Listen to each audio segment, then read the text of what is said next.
recently, like a late Well, storm. just recently, that's normal Yeah, for Los Alamos I is was, April when you get snow. I was talking to That's my mom, and she said they got something like 15 inches, or I that's don't right, know. we Yeah, did. Wow. Doesn't just last though. Yeah. It's yeah, it just goes away. It's beautiful weather. yeah, When we get snow, yeah, then it's sunny the next day, and it just goes away. it's just gone. That's right. That's the nice thing about it. Okay, all set? Not Almost quite. ready. How are you doing? Okay. Oh yeah, All right. no problem. It's hard, to compress things, and you assume people know more than they do. Yeah, and that's my job to make sure that we say Yeah. the right things. Yeah. Okay. And we'll go to that tighter shot. Okay. There you go. You got it. That's nice. Let me just double check real quick. Yeah. But just touch tighter. There you go. You got it. Okay. Okay. I'm rolling. Go ahead. I'm rolling. All right. Tell me what it was like working up at Los Alamos. Was there a good spirit? Did you? Oh yeah. It was wartime, and a lot of things you get away with in wartime you don't get away with in peacetime. And the other thing was that all the people, the white badges, knew what the score was, and there was a great deal of concern that we wanted to be sure to beat the Germans and so forth. So it wasn't unusual for guys to work all night, at least in the electronics, and things like that. And there's no such thing as day off on Sunday or anything else. It was just keep going. And so there was a really good spirit. What about your spirit? What was your spirit like? What were you thinking about? Oh, I was thinking about, hey, how am I going to get these damn things built in time? Because I had two guys working for me, and they were good guys, but I had something like 30 instruments to build. And how the heck am I going to do this when nobody really knows how to do it? And so it was a problem. But I got lucky. Why do you say you were lucky? What's luck mean? I don't know what luck means because if you ask, well, let me try to explain it this way. Have you been to these places where you stick your hands in a thing and it measures that? Well, that all started with me. What happened is you cogitate and you worry and you say, well, maybe I can do it this way, and that's exactly what happened with the plutonium. Because I said, well, these things are going to put out these alpha particles.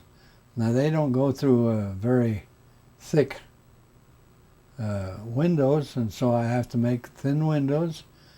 And not only that, here I've got to make an instrument that will work out in the desert. Well, there was instruments you could use in the laboratory, which had lots of microphonics and things. And so I wound up with an instrument which used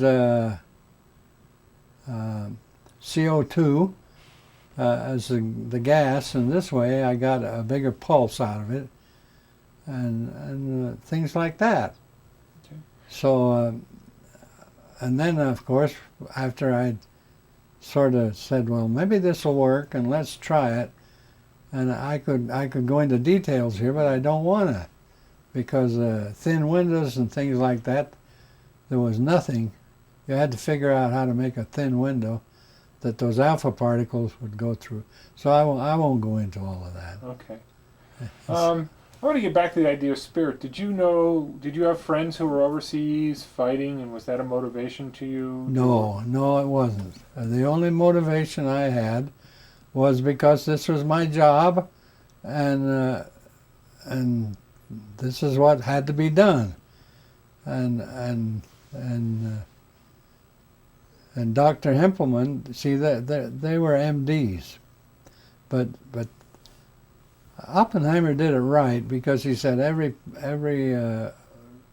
place, every blockhouse should have an MD, and which was right, and so, but these guys had to be supported, and this was the big problem.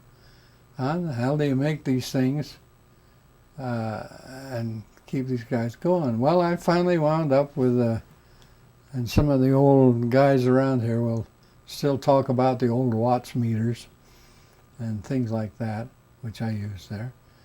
And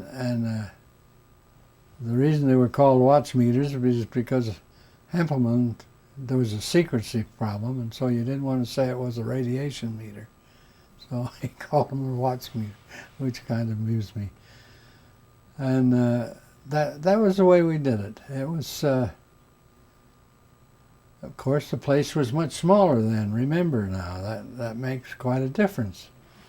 Well, good. I think we got that part of the story. Let's stop, Kevin. Go for it. So tell me about down in Trinity. Tell me. Okay, well, Trinity really is much easier to talk about because it's more together. I've tried to talk about several years of hard work, but Trinity, well, the reason for it, of course, and that I think puzzles a lot of people. Why do you go down to Trinity? Well, the problem was with plutonium. Now, with the U-235, which Oak Ridge had produced and everything, everybody was pretty confident that that would work. So there wasn't any problem there. But plutonium was a horse of a different color because it had the 240, which is an isotope, and it was spontaneous. And what people were worried about is, hey, look, if you try to fire this thing together like you did with the U-235, what's going to happen is it's going to pre-detonate. It isn't going to work because you're not going to be able to separate out the 240 unless you go to Oak Ridge, and boy, that was a job. And so therefore, everybody was biting their fingernails. How in the heck are we going to make this work? Well, I won't go into all the details of how you do this, but it was fairly obvious that if we wanted to try this thing, we had to go somewhere and get away and do it. And so they woke up, and I guess you've seen the way they do it. The thing looks like a soccer ball with all these various things sticking out of it. But anyway, then there was an awful lot of work to be done. And when they got through, there was some people said, oh, hell, that's not going to work. And other people said, yeah, it's going to work. And not only that, it's going to set the nitrogen in the atmosphere on fire. And so Fermi whipped out his little 6-inch slide rule and, diddled it a bit and said, well, if it does, it'll die out within 20 miles.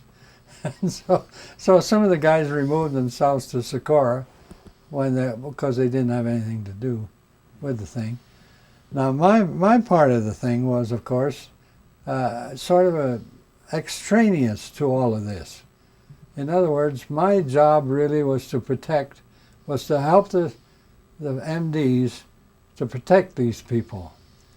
And so I wasn't, people didn't worry about me. I was sort of off to one side with my little group and making sure that, and Dr. Hempelman was my boss, and making sure that he got what he needed. So he used to call me his secret weapon. And anyway, we were not then directly involved with the mechanics of what was going off. But you had to have your watts counters down there to Oh measure. yeah, everything I had ready, and not only that, the health group then, after the shot, they had to send out people to get samples of the ground and see where the stuff had gone, and things like that. So all those people had come streaming back into the base camp, and we'd take the samples and measure them. And I had to make instruments to measure this stuff off the dirt, and so we have a pretty good idea of where everything went. Okay. Here, I want you to do me something. Yeah. Tell me exactly, almost second by second, what you were doing just moments before the bomb went off. What were you thinking Okay. about? What was... Okay. Well, you see, as I pointed out, I wasn't directly involved with the experiments. Mhm. But at the same time, I had made some, especially with the gamma stuff, there was no problem there because I'd made the instruments and could be operated by other people. And so each guy in the blockhouses had, so there was no big problem. But the plutonium was another problem, and so what I did, I went to the south shelter, which is where the instrument was to set the bomb off. But that shelter was pretty damn hot, you know, all those guys crowded in there, and at the same time, I had to stay. I stayed outside because I had whipped up this instrument to try to measure the fallout of the plutonium as it comes down, if that's what happened. So I decided, well, I'm better off to stay outside, and I had nothing to do inside the blockhouse, but they had a PA system, so of course I could hear what was going off. Now the blockhouses. What was going on? What happened was Joe McKibben had made a gadget on a drum, I believe, Yeah. and he had fixed it up so after a certain length of time, you push the button, and automatically then all the various instruments. But what did you hear on the loudspeaker? What was being said? Was it counting down? They were counting down. That's right. They were counting down, and I can't really remember what was being said. I think it was I can't think of his name right now, but But what were the numbers? When did you start hearing the numbers? At what time interval? I think you have to talk to Joe McKibben about Yeah. this. But I think it was somewhere around 2 or 3 minutes that he had this thing going, because there was an awful lot of experiments, which I'll tell you about. So what happened at the detonation? What did you see? What were you doing? Okay. Well, what I did then, I said, well, there's no point in me going in there because I was using CO2 on my chambers to get more signal. And I had to turn these on, and as I remember, can't remember now, but anyway, I had these instruments which I had to light and get started, and I'll show you a picture of them. But anyway, then what I did, the blockhouse, what they had done with the bulldozers. Okay, hold on a second. We're going to run out of tape. That's what I'm Okay. worried about. If we I'm rolling. okay, Okay, so I said, oh hell, there's no point in me going in there, and so the blockhouse had got the bulldozers and they'd pushed dirt up over the top of it, except for the back, and so there was a sloping hill of dirt. So all I had to do was just, I said, well, I'm not going to expose myself. Of course, everybody knew better than that. So I just laid down there, and what Appleman and Company had done is issued, I think it was a number 2 welding goggle. So you could look at this thing, but not right away. And so I could duck down behind this dirt and see what was going off. And so that's exactly, and I could hear the guys in the blockhouse. So the thing that amazed me, and so I got my instruments going, and I didn't have to crank anything or do anything like that. And so I just laid down there and ducked my head down and waited. And pretty soon it went off. Now, that was a quick and dirty explanation because, you see, there was a problem with the rain. Yeah, we know about that. You know about that? Yeah. And the rain and everything. And so it didn't go off when they expected. And so some of the guys up here who knew about it were up in the Jemez, and they never got it. They got all their instruments set up and never got it. So what did you see when it went off? All right. What I saw was, I didn't look at it directly, of course. You had to wait. And actually, the physicists had predicted it pretty well.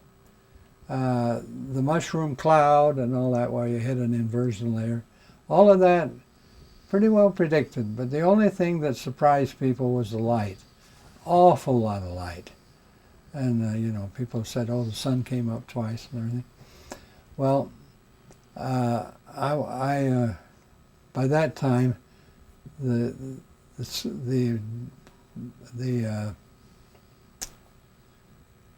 what you call it, the daybreak had broken, just broken. And so now that was a heavy rain the night before. And what I saw just before, while they were preparing, I remember Oppenheimer and General Groves marching up and down in back of the blockhouse, trying to decide whether they ought to shoot this damn thing or not, see? And so apparently they decided they would, and I don't know what happened to Oppenheimer, Groves, but Oppenheimer, as I recall, what they had done, they'd sprayed a little tar down in the back to keep the dust down, and a lot of puddles. And he had gone to one of these 8x8s that were holding up the wings of the blockhouse, and he took a hold of that, but you could tell, I could see him, that he was under a great deal of stress. There's no question about it. Had to be. And so when I saw this light, I watched it, and it was a little while later that suddenly I saw this huge cloud of steam come up from the crater. And I was really surprised, and that really disturbed me because, boy, if anybody had got in that cloud of steam, they would be dead. It was all radiation. But it was a quiet morning, and the cloud of steam didn't go very high, and it just drifted over to the Oscura Mountains over there, which wasn't too far away, and it just sort of disappeared on the side. So I was okay. Well, then you see my work started because we had all of these people that had to put clothes on, and there were tanks, and I had made instruments for those. But I was sort of I didn't have anything to do with the actual experiments. Were you relieved when that cloud of steam dissipated? Oh, was I relieved? I'll say I was. Yeah, because I knew if anybody if it had come down toward the blockhouses, boy, we would have had it for sure. But it didn't. The wind just gently wafted it over to the Oscura Mountains, and it just disappeared on the mountainside there. Could you tell me, just for the camera, could you just say I was relieved when that happened? Oh yes, I was very relieved. I said, my God, this is you know, people, if anybody got in that cloud, they're going to be dead. Now, there's no question about that. So, not too many people saw that. And the real interesting part was that the younger people that was in the blockhouse, they came streaming out of the blockhouse, and they did a sort of a dance in the back of the thing. Nobody really realized what the implication of all of this was. They'd worked like the devil for 2 years or more, day and night, Sundays and everything, Saturday, all the time, to get this thing, and now it had worked, and boy, they were real happy. But they didn't see that cloud of steam, did they? Oh no, they didn't. Nobody saw it. The only reason I saw it is because I wasn't in the blockhouse.